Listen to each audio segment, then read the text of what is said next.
Avec les nouveaux tarifs du président Trump sur notre économie, ce n'est pas prudent de rester aussi dépendant d'un seul marché d'exportation, les États-Unis. Le Canada doit aussi chercher à vendre davantage à d'autres pays. Et j'en ai trouvé un.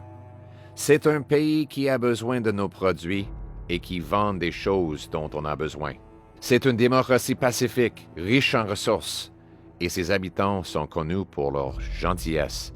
Ils partagent notre climat, notre culture, et croyez-le ou non, ses langues officielles sont le français et l'anglais, comme nous. Mais il y a un problème. Ce pays nous impose de grandes barrières commerciales qui nous coûtent 5 000 $ par personne. Imaginez si on pouvait régler ça. Ce pays serait notre partenaire idéal. Donc, quel est ce pays? La Suisse? La France? Non.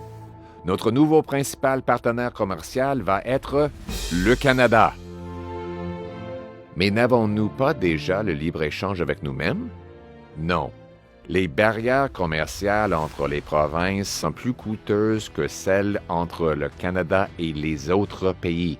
Le résultat, en 2023, le commerce international représentait 66 % du PIB, alors que le commerce interprovincial représentait 36 %. Ça n'a pas de bon sens. L'économiste Trevor Tombe a estimé que l'élimination de toutes les barrières commerciales interprovinciales stimulerait l'économie canadienne de 7,9 % et générerait un élan économique de 200 milliards de dollars par an, soit 5 000 $ par personne.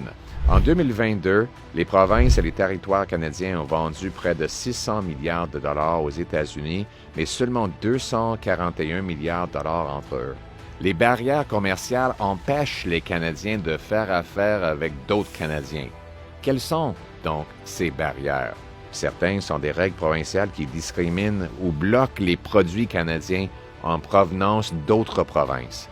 Elles favorisent les entreprises avec des liens politiques et les bureaucrates assoiffés de pouvoir qui tirent profit en empêchant les consommateurs de faire leurs achats dans d'autres régions. Par exemple, en 2012, Gérard Comeau a été condamné en amende pour avoir acheté de l'alcool au Québec et l'avoir apporté au Nouveau-Brunswick. Il a porté l'affaire devant la Cour suprême, mais elle a refusé, à tort, de reconnaître son droit constitutionnel de transporter des marchandises d'une province à l'autre. Souvent, les provinces ont des réglementations contradictoires en matière de santé et de sécurité, ce qui ralentit ou bloque la circulation des marchandises. Les différences de poids et de règles d'une province à l'autre ralentissent ou empêchent les camionneurs d'expédier des marchandises. Par exemple, certaines provinces exigent que des camionneurs ne conduisent que lors de la lumière du jour, mais ne sont pas d'accord sur la définition de la lumière du jour. Les zones de construction dans les différentes provinces ont des limites de hauteur différentes et les permis qui sont approuvés un jour peuvent être annulés le lendemain.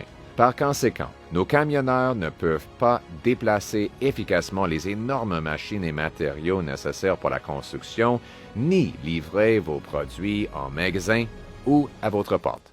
Les lois de la physique sont les mêmes dans toutes les provinces.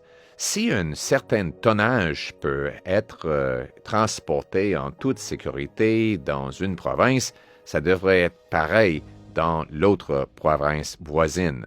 L'harmonisation des règles relatives au poids, aux dimensions, à l'espace libre, à la formation et la certification des camionneurs permettrait aux camionneurs de transporter des centaines de milliards de dollars de marchandises entre provinces et augmenterait notre PIB de 1,6 milliard de dollars. Pour comprendre l'ampleur du problème, il suffit de se pencher sur l'accord de libre-échange du Canada qui est censé de permettre le commerce entre nos provinces et territoires. C'est un accord exceptionnel. Exceptionnel à cause de toutes les exceptions qui permettent aux gouvernements provinciaux de bloquer les produits en provenance du reste du Canada. Comme l'a écrit le Globe and Mail, l'accord se distingue davantage par le nombre d'exemptions qu'il autorise que par le nombre de barrières qu'il élimine. Sur les 340 pages de l'accord, 133 ont été nécessaires pour énumérer ces exemptions. En 2023, l'Institut économique de Montréal a dénombré un total de 245 exemptions dans l'ensemble des provinces et territoires. La menace des tarifs du président Trump est un avertissement pour tous les dirigeants politiques qui doivent mettre l'intérêt national avant les intérêts particuliers. Les Canadiens s'attendent à ce que les dirigeants agissent pour rendre le pays plus autonome et moins dépendant des États-Unis. Ça commence par le commerce ici, au Canada. Alors, ramenons le gros bon sens chez nous. Et voici comment. 1. Dans les 30 premiers jours de mon mandat de premier ministre, je vais réunir les premiers ministres provinciaux pour s'entendre à supprimer le plus grand nombre possible d'exemptions. 2. Le premier objectif, le plus simple à réaliser, harmoniser les règles standards pour le camionnage afin de faire circuler des milliards de dollars de marchandises entre les provinces. 3. Établir une norme de licence professionnelle SO-Bleu, reconnue dans toutes les provinces pour que les médecins, les infirmières et les ingénieurs puissent travailler partout au Canada et permettre aux Canadiens formés à l'étranger de réussir un examen pour obtenir rapidement leur certification et travailler ici au Canada.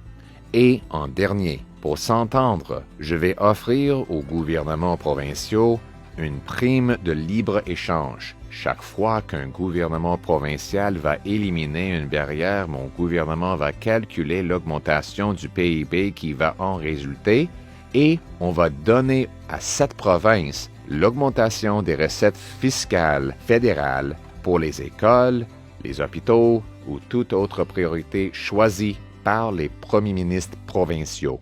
La Banque Scotia estime que le libre-échange total entre les provinces générerait 15 milliards de dollars par an pour le gouvernement fédéral. Ça fait beaucoup de revenus que je vais donner en récompense aux gouvernements provinciaux qui ouvrent volontairement leur marché à d'autres Canadiens. Étant donné que cette prime va être versée qu'à partir des recettes publiques résultant du libre-échange, elle ne va pas aggraver le déficit ou taxer votre facture. Le libre-échange au Canada ne va pas suffire pour remplacer le marché américain qui est la plus grande économie de l'histoire du monde, mais on doit commencer à ramener plus d'affaires chez nous, prendre soin de nous-mêmes et réduire notre dépendance aux forces qui sont hors de notre contrôle et hors de notre pays. Ça veut dire qu'il faut approuver les pipelines, les lignes ferroviaires et les lignes de transmission et accélérer les ports pour vendre davantage dans notre pays, pas juste à l'étranger. On doit reprendre le contrôle de nos vies et de notre pays. Le Canada d'abord, le Canada avant tout, le Canada toujours. Ramenons le gros bon sens chez nous.